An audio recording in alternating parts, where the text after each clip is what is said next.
إن الحمد لله نحمده ونستعينه ونستغفره ونعوذ بالله من شرور أنفسنا ومن سيئات أعمالنا. من يهده الله فلا مضل له ومن يضلله فلا هادي له، وأشهد أن لا إله إلا الله وحده لا شريك له، وأشهد أن محمدا عبده ورسوله صلى الله عليه وعلى آله وصحبه أجمعين. أما بعد، کتاب ریاض الصالحین درسونو په سلسله کې ان شاء الله نن یو نوی موضوع باندې درس کوو یا بیان کوو. مؤلف رحمه الله باب تړلی باب تحریم الحسد، باب په بیان د دې کې چې حسد حرام دی. ان شاء الله د دې حسد په باره کې تفصیلی خبره وکړو چې دا څومره خطرناک مرض دی او د دې څه نقصانات دي او څه علاج دی. امام نووي رحم الله په دې باندې صرف یو حدیث راوړی دی، یو آیت، او موږ به ان شاء الله د الله سبحانه وتعالی په توفیق سره دا خبره ښه واضحه کوو. په دې کې به ډېر حدیثونه او آیتونه راوړو. بعض بیماریانې داسې چې هغه په دې بدن باندې له پاسه ښکاري، نو د هغې انسان علاج وکړي، ډاکټر پسې لاړ شي. لکه یو سړی دی په هغه باندې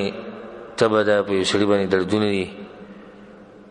یو سړي ته د اپریشن ضرورت دی. دې ته وایي هغه بیماریانې چې هغه حسي بیماریانې دي، یعنی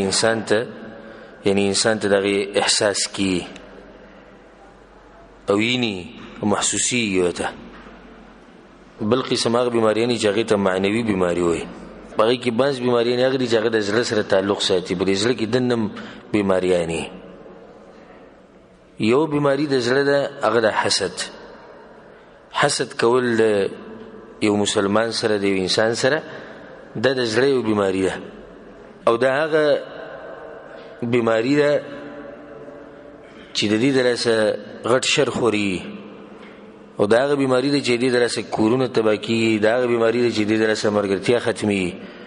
او دا هغه بیماری ده چې د دې د لاسه معاشره او قوم او ملک تباه کېږي، او دا د انسان د دین ختمي. دا بیماری دا هغه بیماری ده چې شیطان په دې باندې ډېر سخت خوشحالېږي شیطان، ځکه چې شیطان د دې په واسطه باندې مسلمانان د یو بل نه جدا کوي، او د دې په واسطه باندې په زړونو کې بغض او کینه پیدا کوي. نو نن به انشاءالله د حسد په باره کې خبرې کوو چې دا د نن سبا وخت یو غټه بیماری او غټ مرض دی. نن سبا په دې وخت کې دا غټ مرض دی، او خاص کر زموږ په دې قوم کې او زموږ په دې معاشره کې. په پښتنو کې حسد چې دا زیات دی، او ټول قومونه یو شان نه، په بعض قومونو کې یو مرض دی، نو په بل کې بل مرض دی. زموږ په دې قوم کې چې کوم مرضونه دي، یو مشهور مرض هغه دا دی چې په دوی کې حسد ډېر دی. حسد هغه اولنی ګناه ده، اولنی ګناه چې هغه په اسمانونو کې شوې ده. اولنی ګناه په اسمانونو کې چې شوې، څوک نه تپوس چې هغه کومه ګناه ده، هغه حسد دی. الله سبحانه وتعالى بالقرآن کې وایي بعد أعوذ بالله من الشيطان الرجيم بسم الله الرحمن الرحيم وإذ قلنا للملائكة اسجدوا لآدم، او کله چې موږ ملائکو ته وایو چې سجده ولګوئ آدم علیه السلام ته، فسجدوا إلا إبلیس، نو سجده ټول ولګوله سوای د ابلیس نه.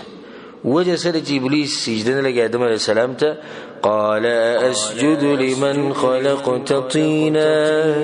خزو سوی دیسی مخلوق ته سجده لګوم چې هغه ته د خاورې نه پیدا کړی. حسد یعنی څنګه الله ماته وایي چې ته د خپل سر ټیټ کا دی انسان ته چې د خاورو نه پیدا یې. د آدم علیه السلام سره حسد وکړو. دغه حسد د لاسه شیطان د کمزې نه کمزې ته ورسېد. الله سبحانه وتعالی د جنتونو نه وویستو، الله سبحانه وتعالی د اسمان نه وشړو، او الله سبحانه وتعالی ورټو، او د قیامت پورې به هغه داسې ذلیله وي. نو اولنی ګناه چې هغه په اسمانونو کې شوې ده، هغه دغه ګناه ده چې حسد شوی. او حسد دې ته وایي په عربۍ کې د حسد مطلب دی دا ارمان کول چې د مخامخ سړي نه دا نعمت ختم شي، کما ته ملاویږي او کنه ملاویږي، خو چې د نه څه شي ختم شي. یو حاسدي بل محسودي. حاسد هغه څوک چې حسد کوي، محسود هغه چا سره چې کوي. نو د حاسد د ارمانی چې د محسود سره چې کم نعمت ته چې در دنه واغستې شي، او به دا بدبخت دي سم نه چې ځان د پاره غواړي زما سره دیم نه خو چې دې مخامخ مسلمان نه د نعمت دا ختم شي د سومه خطرناکه بیماری ده. نه اولنی ګناه چې بسمانونو کې شوی ده هغه د حسد دی. به اولنی ګناه چې په دې ځمکه کې شوی ده هغه ګناه ده چې د آدم علیه السلام غزامنو قابیل او حابیل واقعیت او معلومه. قابیل راولګي د سو کې مړ کو حابیل مړ کو مړی د صدر اسه کو د حسد د لاسه مړ کو. ناولنی ګناه چې په ځمکه شوی ده هغه سبب هم د حسد دی. هو خطرناک مرض دی. ګوره آدم علیه السلام ته سجده ونه لګېده د ابلیس ته طرف د حسد د لاس. قابیل حابیل وجني د آدم علیه السلام یو بچی را پاسې د بل وجني د حسد د لاس وجني. د دوانو چې صدقه ورکړه د دوانو قرباني ورکړه الله سبحانه وتعالى لپاره فتقبل من احدهما ولم يتقبل من الاخر. د دې یو د صدقه الله قبول کړو د دې بل لا قبول نشو. قال لاقتلنك نو دې ورور دې بل ته زبتا وجنه.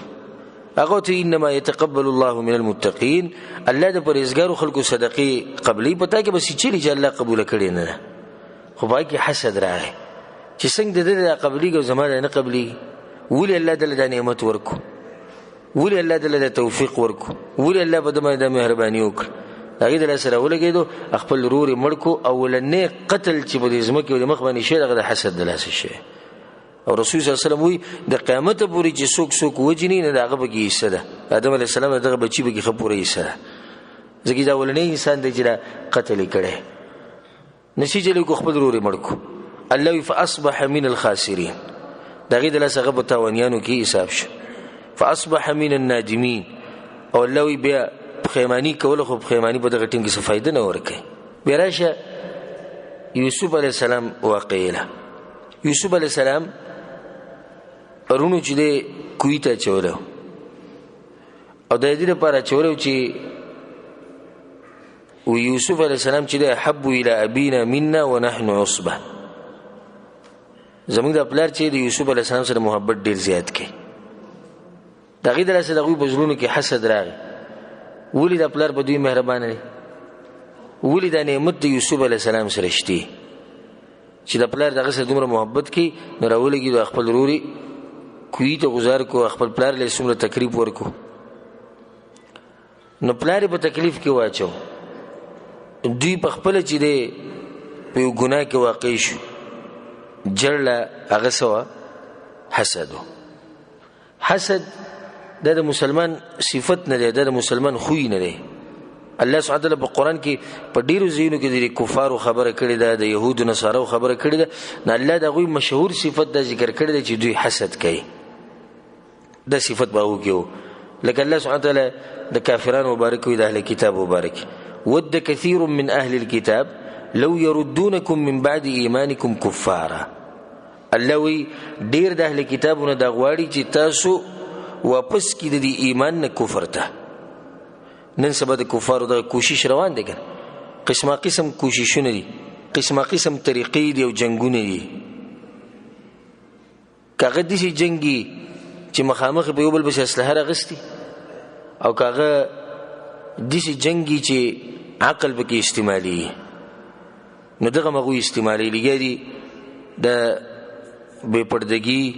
او فحاشی د بری مسلمانانو کې عام کړه در دې لپاره چې مسلمانان د خپل دین نه ووري ناغه په موږ باندې مین نه دي چې دا ټکنالوژي زموږ لپاره اسی جوړي چې زه مسلمانان دې فائدہ واخلي او د مسلمانان خلک دي د ارسه دې لپاره کوي چې د مسلمانان تباہ برباد شي او د دوی روان نسل چې هغه د دین سره ناشنا شي او دین نه پیژني او سبحان الله د ډیر زیبوري غوي کامیاب شي. نو زمونږ نوې نسل او ځوانان غالبا دین پیژني نه چې دین ستوي صرف دغه د پته کډیر بګی دیندار یو دا د پته چې مسلمان هغه چې منزل زی جمعات نور غریب د هیڅ نه خبر نه د کفر او د ایمان نه خبري نه د شرک او توحید نه خبري نه د رسول الله تابعداري نه خبري نه بدعات او خرافات پیژني خو به دین دغه توي چې جمعات ته زمونږ کوو به نور استغفر مرجي چې ارسکه نیو طریقه کافرانو د استعمال کړي د چې موږ د دین نه واړي دویمه طریقه دا استعمال کړي د چې د نشي تماشي عامي کړي د دې نشو تماشو سره کم امت چې په نشو تماشو کې مصروف شي د دې امت نه به د امید نه ساتي چې دوی به چې ته بری عمومي بخپل دشمن باندې. یو سړی چرسی دی هدي غریب سره د چرسو نه راو بل څه غم شتي. تاسو به دې چرسیان بنګیان په لارو کوڅو کې ګرځي د خپل مور بلار غم وسره خپل بچو غم وسره خپل خزي غم وسره د سره دین غم د کم زینه راشي. نو د کفارو دا یو ډیر خطرناک چال دی چې د مسلمانانو پر نشو تماشو کې مصروف کړو او هر قسمه نشه داوته په ست طریقه راړی چې دوی د ځوانان په کې ولې او چې کله بدی کې مصروف شو او په جنکو کې مصروف شو په حاشیه کې مصروف شو نو به پوه شي چې د امت لړ ختم شو. ځکه چې دوه خبرو دلته امتونه تبا کی فحاشی او نشی تماشی د یو سړي مقصد وګرځي فحاشی یعنی په جنکو پسې ګرځي په موبایل کې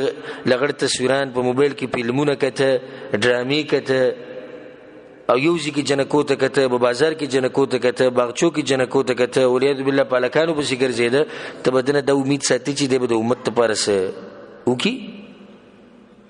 اخو دې فحاشی نه اخلاص خبر به واضح کو. یو سړی دی هغه په دې موبایل کې د غلط تصویرات غلط فلمونه ګوري به خپل لاس خپل شهوت پوره کوي د خپل بدن تباہ برباد کړي ته د نسو امید ساتي د اسلام خدمت وکي اختم شي د کفارو دي چالونو ته ګوري او ځان ویخ کې زموږ دشمن ګوري ودنه دغه ویخته او موږ په دې خبرو کې پراته یو چې یو بل بسنګ ختمو او موږ په دې کې پراته یو چې یو بل سره حسد څنګه او موږ په دې کې پراته یو چې پلانې ولي مالدار شو او پلانې ولي گاډي واغستو او د پلانې ولي بچی ډیر دي موږ په دې سوچ کې پراته یو او زموږ دشمن چې هغه لګیا دي موږ ختمه نه. الله سبحانه تعالی دا خبره کوي چې ډیر د اهل کتابونو د غواړي چې تاسو د ایمان نه واپس کی کفر ته وجه سره الله وی حسد من عند انفسهم الله وی په دې کې حسد پروت دی حسد د لاسه تاسو سره دا کار کوي. ندینه دا خبر واضح شو چې حسد صفت ته چا دی د يهود او نصارو صفت مسلمان کې دا صفت نه الله سبحانه وتعالى ببلځ کې دا خبره کړې ده هم د دوی مبارک ام يحسدون الناس على ما آتاهم الله من فضله الله دوی حسد کوي دوی کې اشاره ده اهل کتاب ته ده کوم چې ایمان نه راوړي چې دوی حسد کوي د پیغمبر صلی الله علیه وسلم سره او د غدي امت سره على ما آتاهم الله من فضله د دې د لاسه چې الله بغوی باندې خاص فضل کړی د پیغمبري او ته لګل د کتاب او ته نازل کړی د غوی په ایمان راوړي نو دوی وسره حسد کوي. ألك اللوي فقد آتينا آل إبراهيم الكتاب والحكمة وآتيناهم ملكا عظيما اللوي منغ إبراهيم عليه السلام أو نور پیغمبران أقول من كتابنا ورکړي نبوت ولا من ورکړي غټ غټ بچایان ولا من ورکړي نو دي حسد د سکي ندي ايتم د خوازه شو چې د صفت يهود و نصارو صفت او به خصوصا د يهود عائشة رضي الله عنها وي ما حسدتكم اليهود على شيء ما حسدتكم على السلام والتأمين يهود توسره په بل د شي باندې دومره حسد نه کوي لکه څومره چې په دې باندې توسره حسد کوي د توسي امين په تیز وای او د په یو بل باندې سلامونه اچوي په دې باندې يهود څخه خوسکی چې کړه د مسلمانانو السلام علیکم ورحمت الله په دې باندې غوسه خوسکی او کله چې امام وي ورد ضالین او د مسلمانان په تیز امینو په جمعات کې کړنګا جوړ شي د دې سره يهود سکی غوسکی او زموږ د امید ده ان شاء الله چې مسلمانانو کې وسوک نه غوسه کیږي نه چې څوک په مسلمانانو کې غوسه کیږي نه هغه لپاره بس هو الله دې له هدایت ورکړي. د عائشة رضی الله عنها روایت ته چې يهود سره په دې دوه خبرو ډیر زیات حسد کوي. دشان بل روایت هم د عائشة رضی الله عنها په روایت کې دا خبره ده چې يهود موږ سره په بل شي باندې دومره حسد نه کوي کما حسدونا على الجمعه التي هدانا الله لها وضلوا عنها لکه څومره حسد چې دوی موږ سره د جمعې په ورځ باندې کوي چې الله سبحانه وتعالى د جمعې د ورځ موږ ته نصیب کړو دوی ته گمراه شو نو دوی په ورځ غوړه کړه او نصارو د اتوار ورځ الله سبحانه وتعالى د غوړه ورځ موږ لرا کړ نو یو په دې باندې يهود موږ سره ډېر حسد کوي وعلى القبلة التي هدانا الله لها وضلوا عنها او د دې قبلي د لاسه دوی موږ سره ډېر حسد کوي چې ګوره د قبله کعبه ته مخ کول د دوی په نصیب شي وعلى قولنا خلف الامام امين، او په امام په شاته چې موږ په زور د امین وایو په دې باندې ډېر څه غوسه کیږي. یو سړی چې دې چې امین ویل امین خو سړی په پټه وي بیا موږ غوسه کیږي، موږ چې په پټه بیا ولې غوسه کیږي وي په پټه خو موږ الحمدلله رب العالمین وایو او بنه غوسه کیږي، نور سورتونه وایو غوسه کیږي بنا، سبحان رب العظیم وایو سبحان رب الاعلى وایو ذکر او اذکار کوو به منځ کې پغې نه غوسه کیږي. امین ولې غوسه کیږي؟ امین په تیز لري نه چې امین دی روکو به نه غوسه کیږي، غوسه کیږي په دې کې چې امین پسې دی په تیز لري. دا چې ما د يهودو نصارو طرف ته اشاره وکړه چې وګوره د مرض په غوي کې پروت دی، د غوي بیماری ده، مسلمان کې دا مرض نه بیرشه. قریش ته په کومه قبیله کې چې رسول صلی الله علیه وسلم کفار قریش هغه کې د تکبر ولې راغی او د رسول سم د دعوت نه منو، حالانکه هغه په خپل منله چې د رسول سم یو رښتینی انسان دی او د امانتګر انسان دی، دا خبره هغه منله. دغه باوجود هغه د پیغمبر صلی الله علیه وسلم د دعوت نه انکار وکړ. نو ګور څومره عجیب خلک ته، څومره قمقلانو چې سلويختو کالو پورې د رسول صلی الله عمر چې سلويخ کالو شلغه نه بعد د نبوت ملو شي، نو سلويختو کالو پورې دوی دا سړی منی چې د رښتینی انسان دی. एकदम بیا وینا دی جادوګر دی او د کوډګر دی او د لیونه او په د باندې پیریان دي او د دروژن دي او د منګه تبا کوي او د منګ کې فرقې پیدا کوي او د منګه جدا کوي دی وبل. الله سبحانه وتعالى هغه وجه بیانې د کمی د لاسه چې دوی ایمان نه لري پر رسول الله صلی الله علیه وسلم باندې. الله سوي وقالوا لولا نزل هذا القرآن على رجل من القريتين عظيم. نو هغه بدوي وی دا قرآن د دنه علاوه په بل غټ سړی ولې نه نازلې دوی چې په مکه کې یو بل سړی یا په طائف کې وي، په طائف کې هم غټ مشران ویشتي په غول نه نازلې دوی، په مکه کې غټ سرداران شتي د قریش په غول نه نازلې دوی. ګوره حسد د رسول صلی الله علیه وسلم سره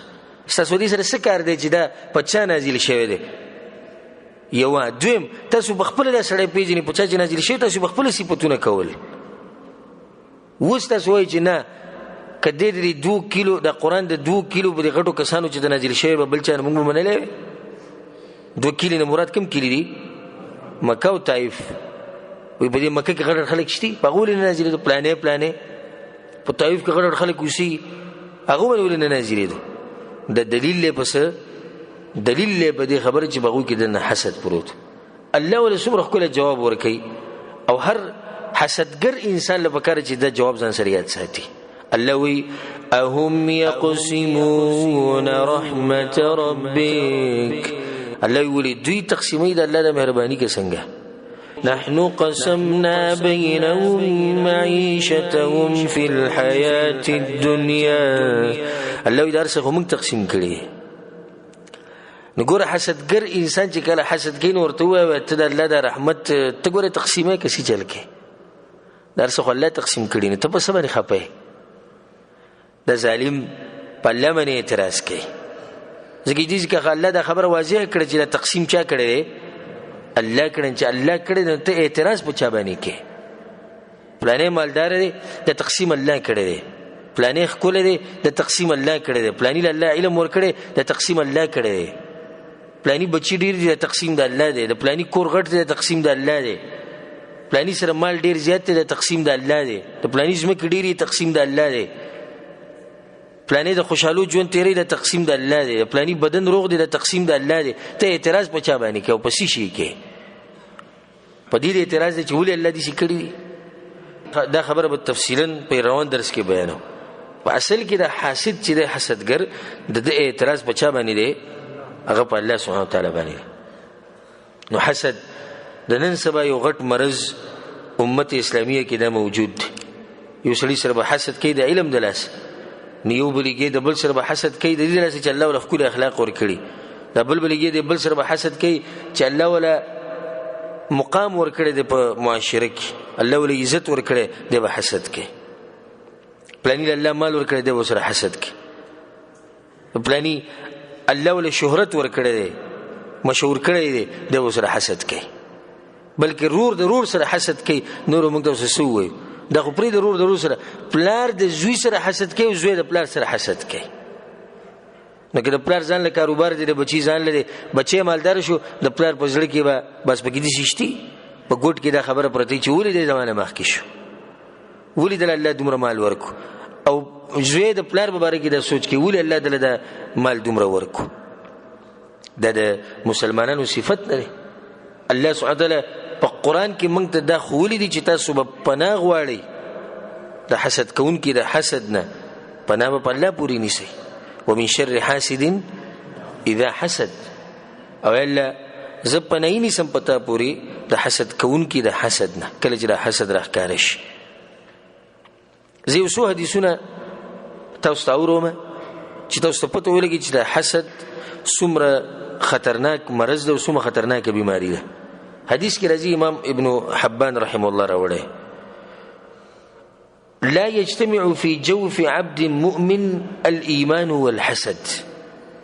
د مسلمان په سینه کې، او دې خبره ته غوږ کولاو کې ګوره، د مسلمان په سینه کې ایمان او حسد نه یوځای کېږي، یا بدای او یا بدای. مسلمان په زړه کې ګوره د ایمان سره حسد نه یوځای کېږي، لکه څنګه چې ور د اوبو سره نه یوځای کېږي. مسلمان د زړه بالکل صفا پروتي، هر چاته صفای ده د زړه. ځکه حدیث کې دا راځي، او ډېر عجیبه روایت ته امام ابن ماجه رحمه الله راوړی، پر رسول صلی الله علیه وسلم پسې یو کس راغی، یا رسول الله ای الناس افضل، په دې خلکو کې غوره خلک څوک دي؟ په دې انسانانو کې غوره انسان څوک دی؟ کم خلک دي چې هغوی د صفت حقدار دي؟ کم خلک دي ای د الله رسوله چې تو ته غوره وي؟ څومره ښکلی سوال دی. رسول صلی الله علیه وسلم ورته ویې كل مخموم القلب صدوق اللسان. هر هغه انسان چې زړه مخمومي او رښتینی، ژبه رښتیا وایي. صحابو ته یا رسول الله صدوق اللسان نعرفه، چې ژبه رښتینی دی خو موږ پیژنو چې رښتیا وایي، دروغ نه وایي، دوکې چاله نه ورکوي. خو دا فما مخموم القلب، دا مخموم القلب څه ته وایي؟ رسول الله صلی الله علیه وسلم ورته وایي، او دې ته غوږ کېږدئ، هو التقي النقي، پرهیزګار انسان او صفا ستره انسان، لا اثم فيه ولا بغي ولا غل ولا حسد، دکې نه ګناونه، نه د په زړه کې چا سره دشمني، نه د چا سره کینه ساتي، او نه په زړه کې د چا سره حسدي. دا اوچت مسلمانان دي چې زړه بالکل صفا ستره پروتي. مسلمانانو ته حسد د په زړه کې نه. ځکه هغه مشهور روایت ته عبدالله بن عمر بن العاص رضی الله عنهما چې رسول صلی الله علیه وسلم وی په جمعات کې موږ ناسو، رسول صلی الله علیه وسلم چې اوس به یو کس راننوځي په دې دروازه باندې د جنتي وي. هغه ټول ډېر په شوق کې شو، او دا خبره د شوق چې انسان مخامخ یو جنتي سړی وي. نو یو کس راننوتو، د پیزارې په دې ترخ کې نیولي، او د دې ګیرې نه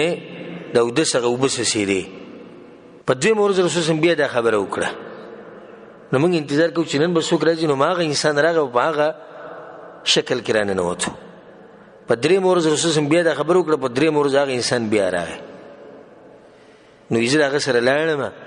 او د هغه سره په سبانه باندې شپه وکړه، د دې لپاره چې دی ویني چې د کې د څومره اوچت عبادات دي چې الله سبحانه وتعالی ورته مقام ورکړی، چې موږ هم کوشش شروع کړو چې دغه عبادت په ځان کې دننه راولو. هغوی کې دا طریقه وه د دین په مشرانو کې چې هغوی به د یو بل سره مقابلې په دې دین کې کولې، چې ورې الله سبحانه وتعالی دله دا مقام ورکوي او دی دغه ته رسېدی شي، نو زه هم محنت وکړم، کوشش به وکړم، زه به هم ورسم په دین کې مقابلې، او یو زما او ستا مقابلې. ته 2 کمرې جوړې، زه به 100 جوړې کړم، زه 4 جوړوم، ته 4 جوړې کړې، زه به 6 جوړې کړم. ته یو ګاډی والا، زه 2 عالم. ته یو زوی سعودي ته راولې، زه به 2 راولم. ته 2 راولې، زه به 4 راولم. او ته به سعودي کې 15 کال عمر پورې پروت وي، زه به ما به په تابوت کې وړي چې پته ولګي. مسلمان خبرې درنې، د مسلمان کار درنې. اب دې وړو خبرو کې چا سره مقابلې نه کوي. ستا کور 2 کمرې دی، 3 کمرې دی، زما یو کمره گزاره روانه. سوچ د آخرت په کار دی چې آخرت کې به څه کي. ها د پلانې زمانه په دین کې مخکې د سره مقابله په کار ده. وفي ذلك فليتنافس المتنافسون. الله بدر کې مقابله کوي، مقابله کوونکی. عبد الله بن عمرو بن العاص رضی الله عنهما هغه د شپه په دیو کړ چې زه وینم چې د کم دي خاص عبادت کوي. هغه چې ما سره د خاص عبادت ونه لیدو. نبی ته خصفات پوسو کو وی ما خدا شپه تاسو راشي باندې کړه خو ما په حقیقت کې ستا عبادت کتون ته خو دومره خاص عبادت نه کوي. رسول الله مستوى بارک دا خبره درې پیری کړو او درې پیری تراغله. ناغو ته ماتم زما څخه خاص دي عبادت نه معلوم زه د عام عبادتونه کوم. خدا کار را بکشتي چې شپې و د کېګم نو ټول مسلمانانو ته مجلس صفای چاته په زړه کې سن ساتم. قطعا حسد نشتی، کینه نشتی، بغض نشتی. یو مسلمان ته مې په زړه کې نشتی. یو مسلمان ته عبد الله بن عمرو رضی الله عنه ته ها وی دغه هم نشي کولای دغه والله د مقام در کړی تعالی دا د ډېر ګران کار کې. مونږ وی کته نور دي سي عبادت کینو مونږ بدنم چلی زده کو مونږ به شروع کو. خدای چې کوم صفت پتا کې نه دا هو د غټ صفت الله پتا کې چولې چې انسان د زړه دي هر سړي د صفای نه. د مسلمان زړه شیشه پروتي ایو زمونږ د زړه دي ک کولاو دي کړونو د خپل خځې د جبې څومره خبرې پرتی دومره بل چاته نه پرتی چې کومه د سره ژوند تیری او د خپل بچو سره او د خپل رونو سره او د خويندو سره او د خپل خپلوانو سره چې څومره بغوزي دومره د پردو سره نه یوره څومره چې د خپل خپلوانو سره بغوزي. یو سړی د یو مور نه یو سړی ستاد مور نه ستاد پلار نه پیدا دی نور به بغض سي او نور به حسد سي چې ستاد دانه د خوخه چې دل الله ترقي ورکی او ستادانی خوخه چې الله سبحانه وتعالى دل نعمتونه ورکی او ستادانی خوخه چې د بچی کامیاب شي. دې درجه پورې حسد را رسیدلې. او مونږ خلک پیژنو په خپل شخصي چې اکثر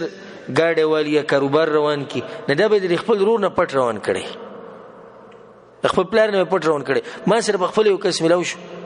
پرینکوچ کې مولید نو ما پرینکوچ ته غسته یو غسته مې خو ما خو څه مطلب دی چې لکه خپل رونه یاد کړو هغه ته سونه مې ولغونه دي خبرس وینا هغه ته باندې دی ویلو ده ما سبحان الله دې حسد ته وګورځه دا هغه هم ته سره حسد دې زګو ته دینه خو دې دې ته وګوره طرفینو خبره دي سره روانه چې سړی خپل رور ته دانی شي ویل چې ما ځل موټر غسته دي نه دیک بدګمانه ده پغوي او غوي کې هم د مرز غالبني چې غوي به د نه خوخي چې ولې د گاډي غسته دي ولې د سره د مال له ولې د کامیاب شو ولې د الله ترقی ورک دې درجه پورې زموږ معاشره رسیدلې. پښتنو کې حسد ډیر زیات د کعبه پر رب د قسم خورم دومره زیات دی ته پوښې مکه دوه کسان به یو بل سره ولړي خاندي را خاندي به تبلری نویني ته د یو بل سم مېندي به ورشه یو سره سلام وکړي کی جدا کا څنګه خدا مرګره دي څنګه دي ماشاءالله دې شروع بشي وستر هغه سره ولاړوي خبرې دي کوي وستر هغه سره په یو ځای نه ډوډۍ دي سره نه خوړه وستر هغه سره نه شو یو ځای خو چې پشي شایشي نه د زړه د بغض او د کینې نه ډک پروت او دا غزړه هم د شان ډک پروت د مسلمان زړه د صفا بالکل. رسول صلی الله علیه وسلم حدیث کې وایي امام بزار امام بیهقی رحمهم الله او دون دا روایت راوړي رسول صلی الله علیه وسلم دب الیکم داء الامم قبلکم وی تاسو ته د تیرشو امتونو مرض تاسو کې رانه نوته رسول صلی الله علیه وسلم وایي د پیغمبر صلی الله علیه وسلم خبره وی د تیرشي امتونو مرض په تاسو کې رانه نوته البغضاء والحسد بغض او کینه او حسد د پتاسو کې رانه وته د تیرشي امتونو په شان. رسول الله وی البغضاء هي الحالقه البغضاء هي الحالقه حالقه الدين. رسول الله صلی الله علیه وسلم وی د بغض او کینه د انسان د دین بیخ بنیاد وباسي. رسول الله صلی الله علیه وسلم وی بالکل د سټ نه ولر دین وباسي. نبی رسول الله وی والذي نفسي بيده فغرب من قسم له چا پلاس کی زما ساده لا تدخلوا الجنه حتى تؤمنوا تاسو دا وخت پورې جنت ته نشئ تللی چې سو پورې ایمان نه راوړي ولا تؤمنوا حتى تحابوا او دا وخت پورې تاسو ایمان نشئ راوړي چې سو پورې تاسو دیو بل سره محبت نه کړي. نو دیو بل سره محبت اله کیږي چې زړونه صفای کړي چې بزرونه کې حسد او کینه او بغض دا به کې پروت نه موږ دیو بل سره سب محبت وکړو. حسد او بغض صرف دانه چې د معاشري په سطح ده د قومونو په سطح پنجابیان ولې مخکې شو پښتانه ولې شاته پاتې شو پلانې قوم ولي کته پلانې قوم ولي بره به د ملکونو په سطح ټول ځان ته وي موږ مسلمانان یو ملکونو د مسلمانانو دي خو د یو بل خلاف چې دوی څنګه لګي نه ته به حیران شي. رسول صلی الله علیه وسلم حدیث کې وی او د حدیث سره یاد کړئ انس بن مالک رضی الله عنه روایت ته په صحیح بخاری صحیح مسلم کې شتي لا تباغضوا ولا تحاسدوا وي مد یو بل سره بغض کوي او مد یو بل سره حسد کوي ولا تدابروا ولا تقاطعوا د یو بل سره رشتي ما ختموي یو بل ته مشا کوي یو بل سره تعلقات ما ختموي وكونوا عباد الله اخوانا او دې ژوند تیروي لکه د رونو ژوند رونه څنګه ژوند تیری تاسو ټول د الله بندگان یې او تاسو ټول رونه رسول صلی الله علیه وسلم وي المسلم اخو المسلم او په قران کې الله دا خبر کړی انما المؤمنون اخوه مؤمنان سدي رونه دي فاصلحوا بين اخويكم دې رونو په منځ کې صلح راولي الله وي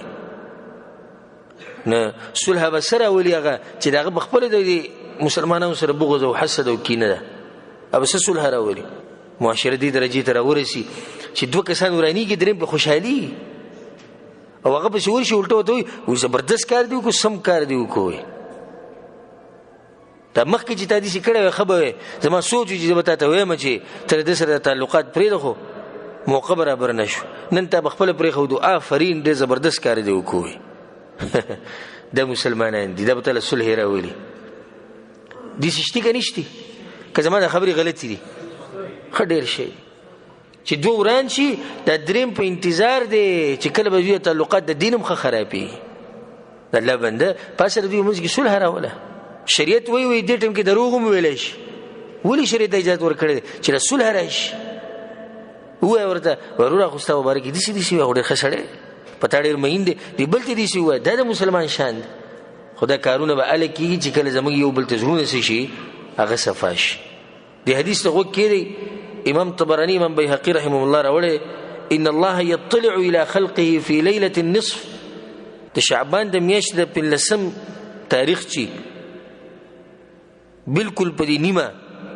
په دغه شپه باندې الله سبحانه وتعالى د مؤمنان ټول بخي ټول مؤمنان بخي ويملي للكافرين او کافران هغه له مهلت ورکي مسلمانان وبخي او کافران له سور کی مهلت ورکي وبدي دغه کړي ويدعو اهل الحقد بحقدهم حتى يدعوه او کوم خلک چې په زړونو کې حسد او کینه او بغض ساتي الله پریدي چې سو پوری دوی له ځړ نه سبا کړ الله نه بخي تشدید سوچ کړي چې الله به بخله کې نه به بخله دې چې تاسو سوچ کړی چې تاسو الله بخلی کني سوز د ژوند پاک دیو کني د دې حقدار دیو کني چې الله وبخي نه کچرته د ازل برابر شي او د مسلمان سره روغ شي او مسلمانانو د ازل صفای شي الله وبخي او کبه دې حال کې مرشي الله ته دې سم خامخ شي رسول الله صلی الله علیه وسلم وی امام طبرانی رحم الله دا روایت راوړي لا یزال الناس بخير ما لم يتحاسدوا داغه وخت پورې د خلک په خیر کې او په امن کې وي چې سو پورې دی یو بل سره حسد نه شروع کړي چې کله حسد شروع کونو خیر او امن او ارسه به ختم شي زمونږ د مشران دغه مبارک د واقع مشهوري چې یو بل سره محبت کو معاشره کې امن امان دی یو بل سره مرستي کول دی یو بل د پاره به سرونه قربانول سرونه به قربانول او دا خیالي قصې نه د واقعي قصې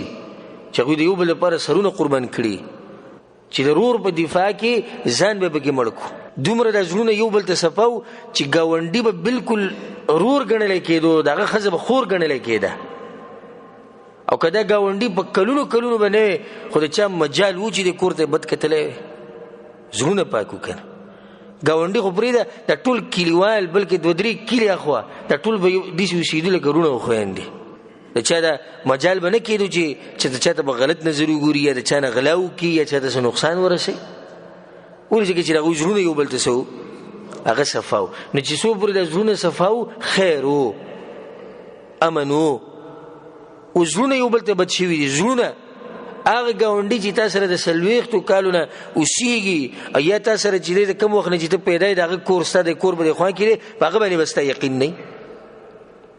هغه باندې بس یقین نه نو زړونه چې دغه بد شي دی یو بل ته دی یو بل سره حسد بغض کینه د ډیره شي د مؤمن شان دا دی چې د په خوله باندې همیشه دا دعای الله سبحانه وتعالی په قرآن کې ذکر کړی ده ربنا اغفر لنا ولإخواننا الذين سبقونا بالإيمان. الله وی مؤمنان دا دعاګانې غواړي چې الله موږ هم وبخي او زمونږ غرونه وبخي کوم چې زمونږ نه مخکې تللي دي سره د ایمانه هغه وی مبخي بیا دا دې ته غوږ کېږدي ولا تجعل في قلوبنا غلا للذين آمنوا. او الله زمونږ په زړونو کې چېرته ایمان والو ته چې د څه پیدا نه کړي او زمونږ زړونه صفا ساتي الله د حسد او د بغض نه. او یا الله موږ د دین لري ساتي چې موږ چېرته د مؤمن سره کینه وساتو موږ چېرته د مؤمن سره دشمني وکړو. سبحان الله حالات داسې الټه شوي دي چې د کفارو سره پکې محبت کیږي خو د مسلمان سره محبت نشته. که چېرته انګریز ویني هسې شین سترګې او زیړ ویښتې هسې به ده به خوله کې وبره انګریز روان دی ویې او خپل مسلمان رور الله مني پیغمبر مني قرآن مني آخرت مني د هغه سره به ده په دې زړه کې دومره حسد پروت چې تپوس یې مه کوه. او د کافر دپاره به ده دغه حالي په دې ارماني چې د کافرانو سره ملاقات او د کافرانو ملک ته به دی څنګه ځي. او که دوی چې کافرانو ملک ته وي زه په 3 لاک ریاله باندې هم کېږي نو کوشش کوي چې دا پیدا کړي خو چې د کافرانو د ملک ته ورشي چې دا خلک ویني دومره هغوی ته دا زړه د ده پراخی او د خپل مسلمان دپاره دغه علي چې یو بل وجني او یو بل ختمی. بیا د حسد چې دی د دې درجې دي د درجې سره یاد ساتئ خطرناکه درجه ده خطرناکه درجه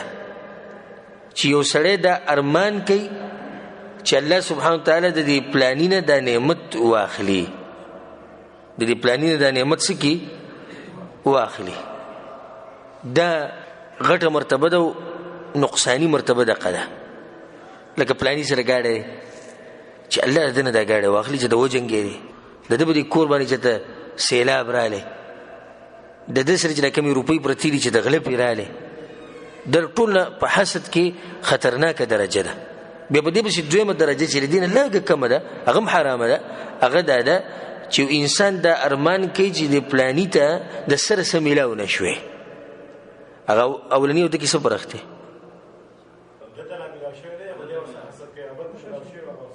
ابل سره نعمت شتي نه دی چې دا نعمت ختم شو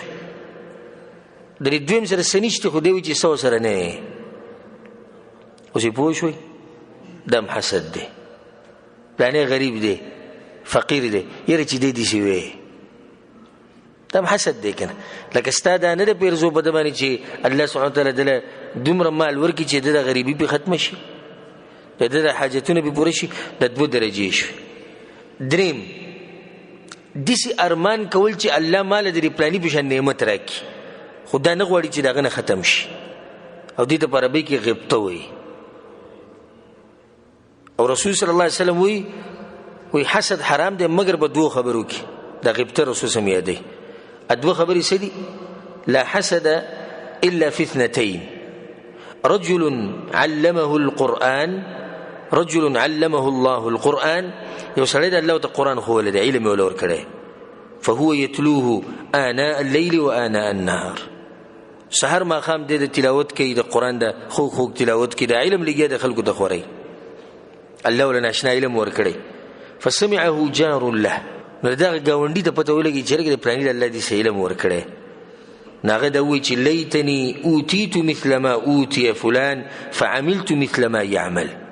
ارمان چې الله مال هم داسې علم راکړی لکه څنګه چې د پلاني له ورکړی نو ما به هم داسې عمل پې کړی وی لکه څنګه چې بیا هغه دا عمل کوي دا جایز دي. دا ګوډي کم خلک به دا غبطه استعمالوي مو خو دې سوچ کې نه یو که نه. دویم سړی یو سړی به وایي چې اوس پکې هغه ووایه که نه چې یو سړي د الله مال ورکړی ته هم دا ارمان کوي چې مال راکړي دغه پکې زر زر ووایه ځکه زموږ اصل پوینټ دغه دی چې یو سړی مالدار وي ارمان چې زم داسې مالدار وي ارمان چې داسې یو جیپ ما سره وي ارمان چې داسې غټ کور زما وي غټه بنګله وي. نو هغه دویم څوک دی ورجل آتاه الله مالا او یو هغه سړی چې الله وله مال ورکړی رجل آتاه الله مالا الله وله مال ورکړی فهو يهلكه في الحق نو دی دا مال د الله په دین کې لګوي دا مال به څه کې لګوي د الله په دین کې لګي نو دې سړی وي د بل کس خبر شو چې الله ولا مال ورکړي او د خیر د کارونه پکې په مخ لګي نو دوی لیتنی اوتیت مثل ما اوتی فلان فعملت مثل ما يعمل ارمان چې الله مالم دي سم الله کړه ما په دې سي عمل کول لګي څنګه چې دی کوي صحیح بخاری کې د روایت نو دا غیبت چې دا حرام ده که جایز ده دا جایز ده خاص کر د دین په کارونو کې او په دنیا کې چاته مپسخيږي ګوره دا ډیر اوران صفات ته الله سبحانه وتعالى دې موږ د دین ساتي چې انسان دنیا ته پسخي دنیا ته تصوف پسخي دنیا ته تصوف پسخي او دنیا چې نه هغه د دوکي سامان دی نو که چا سره کوري هغه ته پسخي ده یا گاډو ته پسخي ده یا مال ته پسخي ده دا خبري پری دی او که انسان پسخيږي نو دې انسان ته پسخيږي چې الله سبحانه وتعالى دین ورکړي دې دین ته پسخيږي چې الله مالم دې سراکي خاطر حسد نقصانات یو څو نقصانات دې ذکر کوم اولنې نقصان په حسد کې دنه ده دی چې حسدګر د الله سبحانه وتعالى په قضا او دغه په تقدیر باندې نه راځي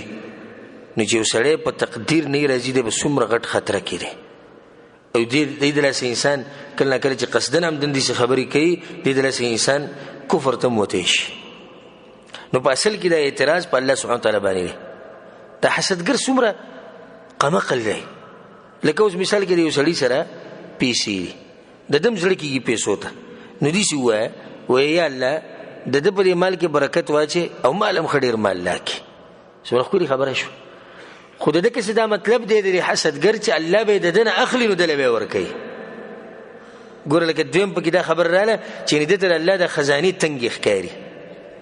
او د الله د خزاني او ته وړي ښکاری ځکه چې دی وایي چې د پلاني سره چې جیب ته د دې نه واغستې شي او چې ما سره دې جیب وي نو مطلب دی چې دغه به واغستې شي نو مال به راکي او د الله ولله خزائن السماوات والارض د زمکه د اسمانونو خزاني د الله سره تم سوالو ګ الله سبحانه وتعالى ته وي الله مال راکي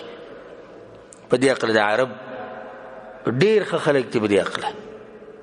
کته کروڑپتی لک پتی تیری کروڑپتی لک پتی او تا ویني نو د برکت دعا به وکي ماشاءالله به وي او دا وسره مو الله له خډیر ورکه هیڅ پروا پې نه وره هیڅ پروا پې نه څومره مالدار په دوی کې ګرځي خزمنګ کې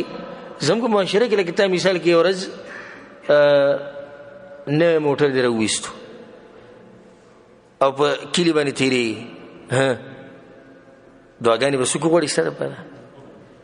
دعاګانې داسې کیمرې به پټ کړي چې ته د کلي نه اوړې ټول به ته سټ دي سره راته وي لکه خو ګاډی دی سي چلی شو کم دي چې غټ شی راوستی موټرګی ورسره دی ووایه الله دې پکې برکت واچوي الله دې موږ له هم راکړي زموږ ته هم ضرورت دی خبره ختمه شوه خو دی به دا سټ داسې واړی نو چې دا ګاډی پناه شي نو دې باندې بیا تفصیلي شروع شي چې دا د غلا کړي لکه ډاکه یې اچولی بیا دې دوی بدګماني ته ګوره او دا زه تاسو ته حقیقت بیانوم موږ له پکار چې دا قسمه خبرې راښکاره کړو نو هله به زموږ د معاشرې د مرضونه ختم شي نو بیا به دویمه خبره به دا شي چې دا د ګورې ډاکه کړي که غلا یې کړي لکه ستا به دې کې څه کار دی او تا ته چا ویلي چې به دې باندې تبصیره وکړه خو د مسلمان سره د نعمت ولیدو الله دې پکې برکت واچي او یا الله موږ له هم راکړي زموږ ته هم ضرورت دی خبره ختمه شو نو عرب خلک چې دي هغه په دې عقله ډېر ښه دي ډېر چې وړوکي نعمت تا سره ویني هم به سره پر د برکت دعا وغواړي چې الله دې پکې برکت واچي او زمونږ یې ته ووایه ماشاءالله تبارک الله ووایه نه وایي لکه ووایه نه دا هم نه وایي ګوره دا به یې عزت شي ښه او چې دې ته ووایي چې ووایه بیا خو بالکل نه وایي بیا بالکل نه وایي نو دا خبره ما دا کوله چې د حسدګر انسان چې دی د اصل کې اعتراض په چا باندې کوي په الله سبحانه وتعالی باندې اعتراض کوي چې الله ته ولیدل د مال ورکړی دویم نقصان پکې دا دی چې د دې دلاسه په انسان کې عجب پیدا کیږي عجب دې چې لکه د ځان نه علاوه نور څوک نه ښکاري د مخامخ سړی ته هېڅ هم نه ښکاري ځکه د هغه باندې د نعمت نه دی خوښ غرور پکې راشي تکبر پکې راشي او دا نه خوښي چې ردنې یو سړی اوچت شي نه که د سره موټر دی او تا سره جیب ته دی دا نه خوښي چې ستا دا ولې ګاډی ګران دی که د کور وړوکی ستا غټ دی ولې دی دا نه خوښي چې زما نه دې څوک داسې چې د هغه د کور غټ شي دا غټ نقصان دی چې حسد د لاسه په انسان کې دننه راځي. دغه شان د حسد د لاسه په انسان کې دننه په دې زړه کې دشمنیانې پیدا کېږي د انسانانو سره، او امت ټول ټوټي ټوټي شي، قوم ټوټي ټوټي شي، کور ټول ټوټي شي. د حسد د لاسه کور ټوټي کېږي نه، د رونه چې غالبا جدا کېږي او یو بل سره دشمنیانې شروع کړي، خو مبدأ او اصل او بنیاد یې صحیح هغه حسد دی. رسول الله صلی الله علیه وسلم په حدیث کې سوې دي دغه کې کورنۍ سبا د مسلمانانو د حال ته وګورئ کنه، مسلمانان څومره کمزوري شوي او څنګه جدا جدا شوي دي، او لګیا دي یو بل ختمي مسلمانان لګیا دي، او کفر او کافران زی په زی لګیا دي د دغه نه فائدہ اوچتای. نو حدیث اوره رسول الله صلی الله علیه وسلم وی، امام ابو داود رحمه الله روایت راوړی، یوشک الامم ان تداعى عليكم كما تداعى الاكله الى قصعتها. د امتونو په تاسو باندې سره جمع شي لکه په یو شکور کې چې روټي پرتی او د خوراک ولا وتر جمع شي، دې سره جمع شي ټول امتونو په تاسو باندې. یو صحابي ته پوښتنه کوي، یا رسول الله ومن قله نحن يومئذ، یا رسول الله باورز کې موږ ډېر لګیو نو ځکه به جمع کی. دا وی د ایمان ته ګور صحابه کرام، دا وی د ایمان دی چې موږ سره د ایمانی او د سیو لکه څنګه چې موږ یو کافران چته به موږ نشره جمع کړي، خو کې دې شي باورز کې به زمونږ عدد لګینه. رسول الله صلی بل انتم يومئذ كثير، تاسو باورز کې خډیر وي. ولا ينزعن الله من صدور عدوكم المهابه منكم، الله به د کافرانو او ستاسو دشمن د زړه نه غیر او باسي کوم یره چې دغه پزړه کې وستاسو نه بس شي ختم شي. لکه مخکې چې به د کافرانو د مسلمانانو نسومر یریدو وستي یریږي مره هغه یره ختم شوی ده. ولا يقذفن الله في قلوبكم الوهن، او الله بستاسو په زړونو کې وهن واچي. وهن هغه یا رسول الله وهن ستوي، ويحب الدنيا وكراهيه الموت، د دنیا سره محبت او د مرګ نه یره، د مرګ سره یعنی مرګ نه خوخول. نو ګوره د دنیا سره چې محبت کو حسد برازي، حب الدنيا. مسلمانان چې کمزوري کیږي دنیا سره محبت، او د حسد یو غټ سبب چې دغه سره د دنیا سره محبت، نور بګی شتیم نه غټ سبب دغه چې دنیا سره محبت. نو دا به غټ نقصان دی چې ردی د لاسه امتونه او قومونه هغه شي هغه ټول ټوکړي شي. او ابو الليث السمرقندي رحمه الله دا یو مشهور فقيه تیر شه، هغه ډېر عجیب خبره کوي. وی د دین مخکې چې د حسد محسود ته ورسي په د باندې بخپل 15 مصیبتونه راځي. سو 15 مصیبتونه په حسد باندې راځي مخکې د دین چې د حسد هغه محسود ته ورسي. اولنې غم لا ينقطع، په دې غم کې اختر چې هغه نه ختمېدونکی دی. دا مصیبت ته کنه دی، د پری مجانن غم دی. د پری غم ویل کی د پری غم کې اختر دی. مصیبت لا یؤجر علیها، دوی مصیبت سره د په دې مصیبت کې اختر چې بغیر د اجر هم نه ملوي. انسان چې کله په سوچونو کې پریوځي، لکه اوس مثال کې پتا باندې قرضه ده، بوج د باندې ډیر زیات شو، ته دې وبره کې سوچونه کې او فکرونه کې، الله تعالی په دې مجر درکې. دا مصیبت چې پتا باندې کم راغله الله تعالی په دې باندې مجر درکې. اوس په دې غریب باندې مصیبت هم راغله دي او لپاره د اجر پکې نشتی، نو یو خو بغم کې او دویم سره اجر هم نشتی. دریم الله سبحانه وتعالى په غضب کې اخته دي ته وګوره، د الله سبحانه وتعالى په غضب کې اخته. سلورم الله سبحانه وتعالى د توفیق نور کې دي انسان له کوم انسان چې حسدګری کنه د ټول عمر له سپیره ګرځي، ټول عمر له سپیره ګرځي. یعنی تاسو نظر وچلې او خو شاته کسانو ګوري کوم چې معروف دي په حسد سره هغه دغه سپیره ګرځي. د سلور نقصانونه شو. پنځم د خلکو سره بغض پیدا شي، د خلکو سره بغض پیدا شي او دښمنی سره پیدا شي. د غریب په خپل په 15 مصیبتونو کې پریوته. او حاسد س قمقل له ځان په غمونو کې اچولې او قبل چا سره چې حسد کې خپارام پروت.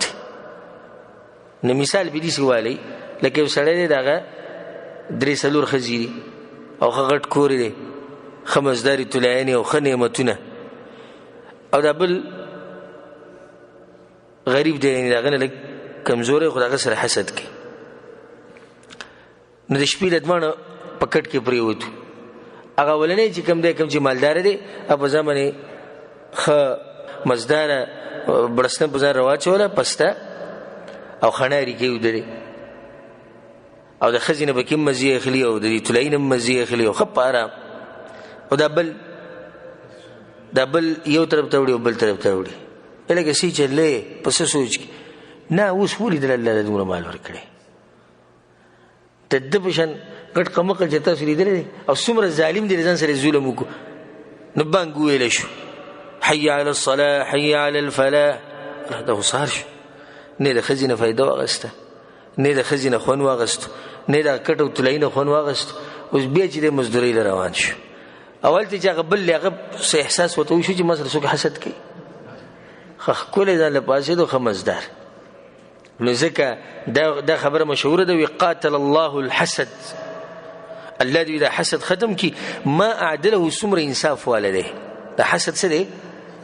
دا حسد ګور ډیر انصاف والده بدا بصاحبه فقتله شروعات د خپل مرګري نه کې اول دی ختمي دومره انصاف والده هغه بل پس نه جی ډایرک شروعات بچا باندې کوي د چا کې چې د خپل مرګري رانیسي ابدي کې یو واقعا وورو معتصم خلیفہ چې کوم د خواته به یو بدوراتو نه د بدو ډیر خوښ شو د بدوی ځان ته نږدې کو ناس ته پاسو سړی زیاته کړه تر دې چې دا بدو به د کور ته بغیر اجازه ته نه وته دومره د یو بل سره دوی غیاري او دوستی هغه ډیر زیاته شو او د دې خلیفہ سره یو وزیر هغه ډیر سخت حسدګر انسان حاسد نه کې غیرت را پیدا شو د پالتو غیرت چې ولې دا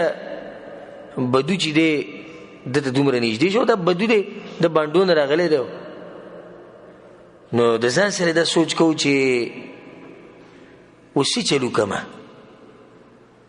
دا بدو خپل طرف ته راول غواړي او بیا دا خلیفہ د زړه خپل طرف ته راول غواړي چې دې دوه کې سره ولما جدای را ولما بد دغه ځان سره مرګره کو دا بدو چې ځان سره مرګره کو نو غلې خوراک پروګرام ولکو روټي باندې موږ سره وخوري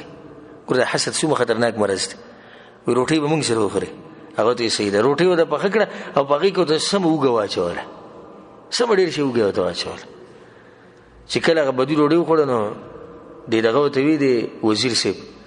وی روټي خو دې وخوړ وګ په ډیرو نو چرته امیر المؤمنین ته نږدې نشي هغه چې خلینو دی بینسي خلیفہ ته نږدې نشي نو په خله باندې با لازم څه کپڑا ساتي چې ګوره دا خبر ډیری بدی شي وزیر بیا په دغه ټیم کې لاړ په خلیفہ پسې امیر المؤمنین پسې دغه سره کېناستو وی امیر المؤمنین بدو هته ځان سره کېنه پاسه هو خبر دی خلکو ته سوې هغه نه خلکو ته سوې وی خلکو ته وی چې امیر المؤمنین دغه خوشبو لګولې چې منګه دې تبا کړو چې بنده بند کم ځنه دراوړې حدیث وی یو دغه شان وی بدو په لک سات کې راغی په امیر المؤمنین پسې نه دغه سره لاس ملاو بچا سے بو سره لاس ملاو خلیفہ نو هغه د پوج د کپړو دي شنیولې و پوج د کپړو باندې نیولې چې او د خلیته چې د بین د اوګی دا په دې بچا سے باندې ونه لګي امیر المؤمنین چې ولیدو چې سړی چې د پوز په ټکړې د خلې په ټکړې ده نه دی وړاندې په موږ پوری خان دی ګوروته نن دې زما مبارک وي چې خلیفہ خوشبو لګولې د خوشخا بنتي سي دې پرون په باندې کې اوسېدو نن دې دومره خبرو غوسه شو به دا بدوره وغوښتو یو رساله ولا ورکړه یو خط ولا ورکو وې دا پلاني لويس په دې خط کې دنه د لیکلیو وې دا څوک چې تعالی خط درلې د دنه د سر وه د به خط کې دنه لیکلیو او دا بغه ته ورسه بدوړي تابعدار سره هغه سید زبر ورس هغه دا راغسته دی روان دی په لار سره وزیر سره ملاو شي وزیر توري ته چرته دي هغه ته د امیر المؤمنین رساله می راغسته خط می راغسته دی دغه غپلانی کس لوړم چې په پلاني علاقه باندې مشر کړي نه وزیر په دې ځل کې سوچ کوي دی چې الته لاړ شي او دا کتاب او دا خط دلته ویش نو هغه سره قبولم سمال ور کوي کنه دته دا خبرو کړ چې د دې کارو کا زبته د دې غټ سفر نه دمه کما ته یو څنګه پلاني پسې خواله ځي او هغه سره ومیلاوېږي او دا غټې خبرې دي. نو زه به تا دمه کم او دا کار به زه وکړم مال یې راکړه او په آخره کې به تاله درکوي څه وایي سړي څه خاص خو بېڅه شتیم نه خو دا مال یې راکړه دا غم به زه تا نه واخلم. نو هغه ورته وایي چې ته مشر یې او ته پوه یې نه هغه ته خو پته نشته که چې ته وایې او ته دومره ښه سړی چې موږ دې دمه کوې نو موږ خو لیوني نه یو چې دومره اوږدې اوږدې سفر یې دې دپاره کوو. دا کتاب یې دله ورکړی کتاب چې هغه وړی دی په کس پسې رسېدلی او خط یې هغه له ورکړی په خط کې دنه لیکلي اما بعد دا کوم سړی چې د مخامخ ولاړی دی ختم که وزیر ختم کو وزیر بیا باچا صاحب تپوس وکړو معتصم تپوس وکړي چې هغه وزیر صاحب نه ښکاري چې ګوره کوم ځای کې دی او هغه بدو خبر ورته راغی چې هغه شتي ګرځي راګرځي نو په تعجب کې پرېوتو هغه بدو یې راوغوښتو تپوس یې ته وکړو تا څه چل کړی دی زموږ وزیر ورک شو ته بیا هم ګرځي راګرځي نو هغه ورته قصه وکړه چې داسې دې قصه شوې وه نو هغه ما ته وایي چې دا مال راکړه زه به یې ورسوم. نو بس خبره ټوله ورته واضحه شوه او امیر المؤمنین معتصم ته خبره ښه صفا شوه چې او هغه چې کوم خبره شوې وه نو هغه ټول یو ګیم او ټول یو لوبه وه د دې لپاره چې زموږ په منځ کې دا حسد راشي نو هغه په هغه ټیم کې وخندل دی معتصم او دا مشهوره خبره یې وکړه وی قاتل الله الحسد الذي اذا حسد هلاك ما اعدله څومره انصاف والا دی بدأ بصاحبه فقتلنا خپل ملګری وي اول مړ کړو څومره انصاف والا دا په دې حسد کې انصاف دی دا کومې چې کوي اول دی خرابوي اول دی ختموي. نو وزیر صاحب په دغه کې لاړ چې ولې دا بدو د باچا صاحب سره ډېر کینی پیسې هغه په کې لاړ ختم شو. بل نقصان په دې کې دا دی چې دا ګناه د ته چې په کوم کار کې لګې دا ګناه ده نو دا هم یو غټ نقصان دی. دغه شان د دې د لاسه ګوره په دې جسم کې مرضونه پیدا کیږي دا ډېر سوچ کول او حسد کول د دې داسې انسان څه کیږي کمزوری شي او په مخه دغه سوچونه کې برو د حساب کتاب د بعض قسم په حساب کتابونو کې دومره تکړی د دې پلاني سره دومره ځمکه د بسې دومره اخیستې په پلاني سن کې چې بیا د زوی سعودي ته لاړ د دې پلار دومره ډالېږي په هغه وخت کې ته به داریان شي چې لکه د حساب کتاب د څنګه یاد کړی د هر څه د یاد کړي نو د دې د لاسه د جسم به خرابېږي نه او بیا په دې کې سوچونه هم کوي که نه څه یادول خو نه دي او چې ورته ووایه قرآن وایه قرآن ویروي زموږ د ژبه نه راوړي په دې قرآن باندې دی په دماغو کې نه کینی او دې سره نه دی عادت نو دا پکې غټ نقصان دی. بل غټ نقصان پکې دا دی چې د دې خلکو هم د دې حسدګر سره بیا نه لیکي څومره غټ نقصان خلک خبر شي که نه یو پلانې لرې ساتلی خپل مجلسونه د خپل بیټک نه ولې لرې ساته ځکه چې باید کې دنه حسد پروت دی او په آخره کې به دا خبره وکړو چې علاج د دې څه دی علاج د هغې دا دی لنډ علاج یې دا دی چې ځان سره دا خبره یاده ساتئ چې څه چې لري انسانانو سره دي د الله سبحانه وتعالی ورکړي او څه چې الله په تقدیر کې لیکلي دي هغه بدلیږي نه او څه چې ستا په قسمت دي هغه به تا ته در رسېږي تا نه اوړي نه او کوم شی چې تا نه اوړېدلی دی بل ته رسېدلی نه هغه تا ته در رسېدو نه د علاج دی پوه شوې په دې علاج باندې که نه ښکلی علاج دی څه چې دي او څه چې تقسیم شوي د الله سبحانه وتعالی ورکړي دي ما او تاسو وکړو چې په دې کې خبرې وکړو نو موږ به داسې وکړو چې د الله سبحانه وتعالی به غواړو چې الله موږ له هم راکړي او د پلاني لم برکت ورکړي. بل په دې علاج کې دا خبره ساتي د دنیا سره محبت ډېر مه کوئ ځکه چې دا حسد په انسان کې دنیا د لاسه راځي او چې کله ستا د دنیا سره محبت ډېر نه نو بیا به د حسد نه پاکي. دغه لنډ علاج موږ مختصر ذکر کو اگر کدی کې تفصیلی خبرې نورم کې دی شو او دا کوم خلک چې دین یې چې څوک را سره حسد وکړي نقصان راته راونه رسي هغو ته موږ دا وایو چې همیشه د اعوذ بالله من الشیطان الرجیم دا ورد ډېر وایي او د سحر ماښام د اذکار ډېر وایي او په الله سبحانه وتعالی باندې یقین مضبوط ساتي یقین چې مصیبت موږ ته الله نه راو نور څوک نشي را رسولی که موږ ته څه نعمت دی او که څه مصیبت دی د ټولو چا طرف نه وي د الله سبحانه وتعالی طرف نه وي نو په الله باندې یقین مضبوط ساتي. او بل دا چې صدقې ډېرې ورکوئ نیکیان ډېر کوئ نو کله چې تاسو نیکیانې کوئ او صدقې ورکوئ الله سبحانه وتعالی به تاسو د بدو سترګو نه او د حسد نه به الله سبحانه وتعالی تاسو لرې ساتي. او د ټول نه ښه کار او ډېر ګران دی چې یو سړی تا سره حسد کوي ته ورسره ښه کوه د ډېره حسد به ختم شي. چې یو سړی تا سره حسد کوي تا ته پته چې دی ما سره حسد کوي او یریږي چې ته ما ته نقصان راونه رسي نو بیا د ده سره ښه کوه نه د دغه بد به ته به د خو کې پټ کړي. دا مختصر یو څو خبرې د حسد په باره کې. اگر که دا مسله او دا موضوع اوږده موضوع ده او موږ چې صرف ورته اشاره وکړه چې موږ په دې مسله باندې پوه شو چې د حسد څومره خطرناک مرض دی، او انشاءالله که چې د الله سبحانه تعالی بیا ژوند راکو توفیق راکو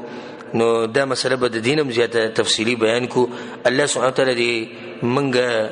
د دې بیمارۍ نه لرې ساتي. الله سبحانه تعالی زمونږ معاشره، زمونږ قوم، زمونږ ملک، زمونږ مسلمانان دي الله دې مرض نه لرې ساتي. الله سبحانه تعالی زمونږ زړونه مسلمانانو ته پاک کړي. هذا والله اعلم، وصلى الله على نبينا محمد وعلى آله وصحبه اجمعين.